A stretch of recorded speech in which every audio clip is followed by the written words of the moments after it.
పైకి లీటర్లా కనిపించే ప్రతి ఆయిల్ ప్యాకెట్ లీటర్ కాకపోవచ్చు, కానీ ఫ్రీడమ్ ఆయిల్ ప్యాకెట్లో మాత్రం ఖచ్చితంగా లీటర్ నూనె ఉంటుంది.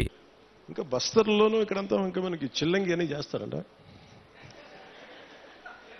ఎప్పుడు చిన్నప్పుడు నేను తులసి నవలు చదివాను, కానీ బస్తర్ నుంచి దార్కా వచ్చాడు, కాద్రా వచ్చాడు. నవల్స్లో బాగుంటుంది, కానీ నిజంగా అంటే ఎందుకో ప్రత్యేకించి పోలీస్ శాఖ అధికారులు నా దృష్టికి తీసుకొచ్చారు. ఎస్పీ గారు నా దృష్టికి తీసుకొచ్చారు, ఎస్పీ గారు డిఎస్పీ గారు ఇద్దరు. అంటే అరకు పరిసర ప్రాంతాల్లో ఇప్పటికీ చాలా మంది చెడుపు, చిల్లంగి మరియు చేతబడి వంటి మూఢనమ్మకాలని ఉన్నాయి. దానివల్ల పొరపాటున మానసికంగా మన ఇంట్లో బాగలేకపోతే, ఒకరికి ఎవరికైనా మానసిక వ్యాధి ఏదైనా వస్తే, మనకు పడని శత్రువు ఎవడన్నా చిల్లంగి చేశాడు, చేతబడి చేశాడని చెప్పి కొట్టి చంపేయటం, ఇలాంటి చేయటం దాదాపు గత కొన్ని సంవత్సరాలుగా 9 మందిని చంపేశారనేది ఒక రికార్డు పోలీస్ శాఖ అధికారులు పెట్టారు. సో వారి విజ్ఞాపన, వారి విన్నపం ఏంటంటే, ఎట్టి పరిస్థితుల్లో మీరు దయచేసి దీని అలా ఆ మూఢనమ్మకాల వైపు వెళ్ళకండి. ఏదైనా బాగలేకపోతే ఎందుకు బాగలేదు అని దృష్టిలో పెట్టుకొని అట్లా ఆలోచించమని, అందుకని దీనికోసం ప్రత్యేకించి వికాస్ అనే ఒక కార్యక్రమం ప్రారంభించారు. ఈ పై విషయాలన్నింటినీ, అంటే దీనికి గల కారణాలను పరిశీలిస్తే మూఢనమ్మకాలని మనకి ఇంట్లో వాళ్ళకి బాగలేకపోతే చేతబడి చేశాడు, చిల్లంగి చేశాడు అవన్నీ సినిమాల్లో బాగుంటాయి, నవల్స్లో బాగుంటాయి. నిజానికి మన మనసుకు మించింది ఏం లేదు. అంటే మీ మైండ్ చెడు మంచి అనేది ఏంటంటే, ఒకడు పోవాలని కోరుకుంటున్నా అదే చెడు, అంతే, అదే చేతబడి. అందుకే ఇలా కాకుండా మీరు ఆలోచించాల్సింది, ఎవడు మన గురించి ఎంత చెడు చేద్దాం అనుకున్నా మనం యాక్సెప్ట్ చేస్తే తప్ప, మనల్ని ఓడించాలి నేను అసెంబ్లీలోకి అడుగు పెట్టం అని చెప్పి ఇంత కంకణం కట్టుకుంటే నువ్వెవడు ఇలాంటి చేతబడులు చేయడానికి? ఇలా చూడండి, మనంటే పట్టణంలో ఎప్పుడు మాట్లాడతారు, అందువల్ల. కానీ మనం ఎలా ఎదుర్కోవాలి? కూర్చొని కొట్టడాలు ఇవన్నీ కాదు. బలంగా మన మనసు బలంగా ఉంటే ఏది పనిచేయదు, మనకి ఏది దుష్టశక్తి మన మీద పనిచేయదు.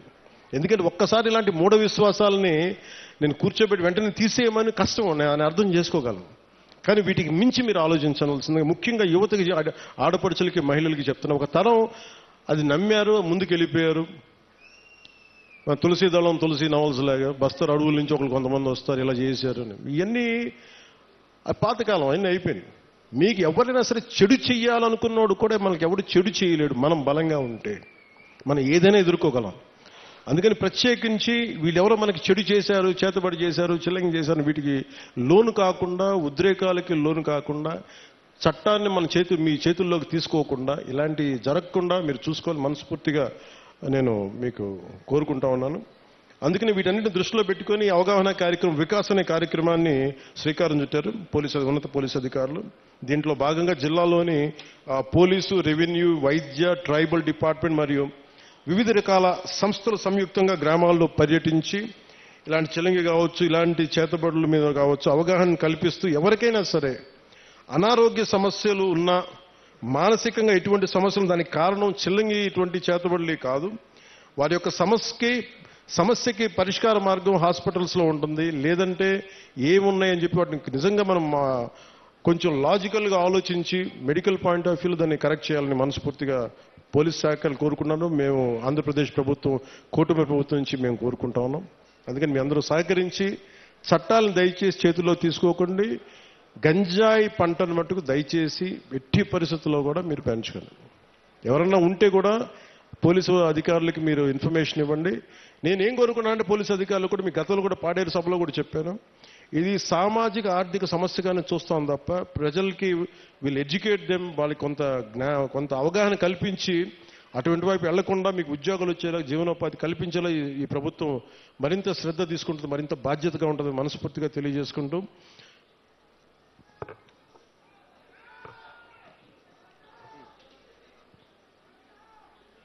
అలాగే అంటే మీతో మాట్లాడుతూ ఉంటే ప్రతి డిపార్ట్మెంట్ నాకు ఒక విజ్ఞాపన ఇస్తుంది, మీరు చెప్పండి మీ వాళ్ళందరికీ. సో అలాగే అటవీ శాఖ తరపు నుంచి ఒక విన్నపం వచ్చింది. దయచేసి మనం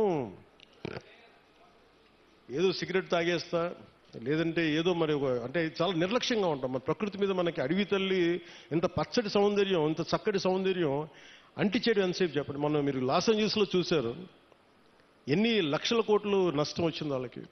డబ్బున్నోళ్ళు అందరూ పెద్ద పెద్ద ఫిల్మ్ యాక్టర్స్, బిజినెస్ మన ఇండస్ట్రియలిస్టులు, బిజినెస్ పీపుల్ అందరూ కూడా ఏమాత్రం ఇల్లు కూడా సొంత అసలు కొన్ని దశాబ్దాల నుంచి పెట్టుకున్న జ్ఞాపకాలు కూడా పోయినాయి, డబ్బులు గాలిపోయినాయి.